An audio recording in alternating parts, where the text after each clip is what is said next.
Bem, este tema interessa-me particularmente, Certo. porque estudar a evolução dos vários formatos de vídeo permite-nos compreender porque alguns são mais difundidos do que outros, qual é a relação entre eles e quais são os que devemos escolher. Bom, embora não pareça, sou todo ouvido. Certo, muito bem. São informações muito úteis também para comprar, é? Certamente podem ser, Sim. certamente, coisas interessantes. Começo por fazer-te uma pergunta. Tens ideia de quando surgiu a gravação de vídeo? Faço cá uma pergunta. Recordo no início da década de 70. Repara, os primeiros videogravadores remontam a 1951.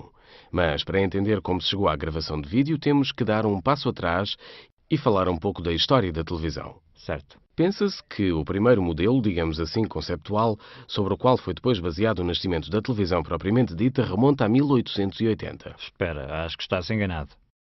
Garanto-te que não. 1880? 1880. Obviamente, depois para as primeiras transmissões, teve-se de esperar bastante e foi só em 1936 que apareceram os primeiros programas da BBC. Ah, ok. Seguidamente, no início dos anos 50, em 1951, para ser mais exato, foi desenvolvido na América o formato que hoje todos conhecemos, o NTSC, para a transmissão de imagens a cores.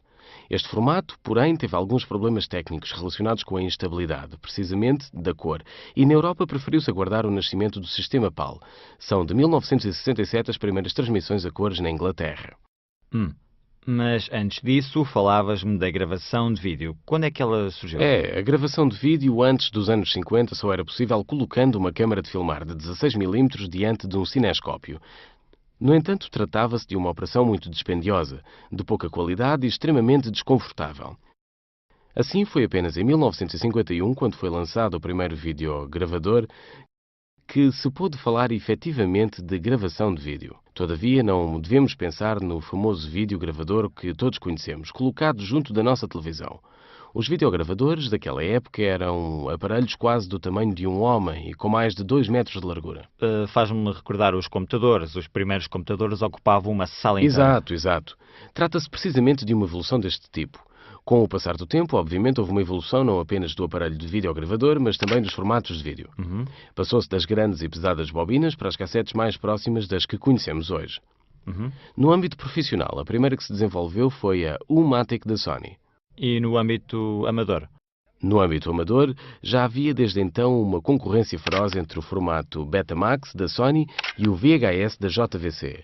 Depois de algum tempo, prevaleceu o VHS, e os motivos foram essencialmente a maior duração das cassetes VHS e também o menor custo em detrimento da qualidade que era inferior. E isto faz-me pensar no Blu-ray. Exato, é assim mesmo que se pronuncia Blu-ray. Efetivamente, o Blu-ray, no âmbito da alta definição, derrotou o padrão proposto pela Toshiba, o HD-DVD. Voltando ao VHS, graças ao facto de que prevalecera, todos os produtores o adotaram como padrão, basicamente, e isso permitiu imediatamente uma rapidíssima difusão. Diferente, pelo contrário, é o cenário no âmbito profissional. A U-Matic da Sony foi substituída pelo formato Betacam, ainda da Sony, herdeiro do mal-sucedido Betamax no âmbito amador, que tinha uma grande qualidade. O Betacam tem também grande qualidade e por isso tornou-se rapidamente o formato preponderante. Tornou-se em absoluto o formato padrão profissional utilizado até aos nossos dias no que se refere à gravação de vídeo televisiva de alta qualidade. Houve tentativas, obviamente, por parte da JVC, que dominava, por seu lado, um mercado amador, de criar um suporte que pudesse ser concorrente. E então nasce o Super VHS, mas não teve sorte contra o Betacam. Com o advento da gravação digital, nasceu o Digital Betacam, ainda muito utilizado, o concorrente do JVC. Esta luta, que praticamente nunca mais terminaria, contou ainda com outro formato, o Digital S, mas também este viria a sucumbir contra o Digital Betacam. Seguidamente ao Digital Betacam, com o nascimento da alta definição, surgiram os formatos HDCam e HDCam SR. Mas voltemos novamente atrás ao mundo amador. Com o aparecimento de tecnologias cada vez mais pequenas, como as câmaras de televisão e câmaras de vídeo cada vez menores, foi lançado o formato Video 8, que era muito adequado para o âmbito amador, mas tinha uma qualidade bastante pobre. Houve uma evolução com o formato High Video 8, que entretanto não foi totalmente adaptado e não melhorava assim tanto em qualidade como exigiam os utilizadores. Finalmente, chegamos aos anos 90 com o nascimento do formato vídeo digital DV, que foi imediatamente aceito no âmbito amador por todas as principais casas de produção. É um enorme salto de qualidade, porque finalmente câmaras de pequenas dimensões podiam realizar imagens de alta qualidade, sobretudo se possuíssem 3 sensores, 3 CCD, dos quais já falámos anteriormente. Foi enorme o impulso dado por estas ferramentas, principalmente ao jornalismo televisivo. Foi finalmente possível efetuar reportagens ou captações, mesmo algo indiscretas, com alta qualidade.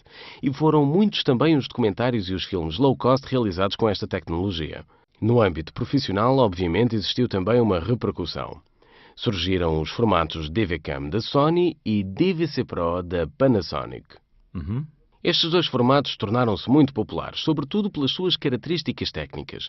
O DVCam, por exemplo, é compatível com o formato DV, no entanto apresenta um maior número de linhas. Esta particularidade faz talvez com que a visualização não seja particularmente melhor em relação a um DVD tradicional. Porém, pode notar-se a diferença sobretudo quando se vai reelaborar esta imagem.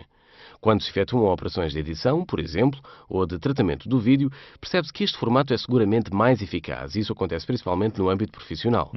O outro formato, por sua vez, o DVC Pro da Panasonic, também tem vindo a conquistar uma grande fatia de mercado.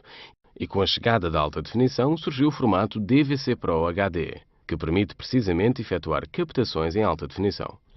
É óbvio que, como já percebemos, âmbito profissional e âmbito amador foram influenciados um pelo outro. Paralelamente ao surgimento do DVC Pro HD, o formato DV amador desenvolve-se num formato HD, chamado HDV. Este permitiu aos amadores mais desenvolvidos, como é óbvio, poder efetuar gravações em alta definição mesmo com câmaras de vídeo amadoras, superando assim o limite doméstico que era oferecido pelos formatos clássicos televisivos PAL, SECAM e NTSC. Está claro? Claríssimo.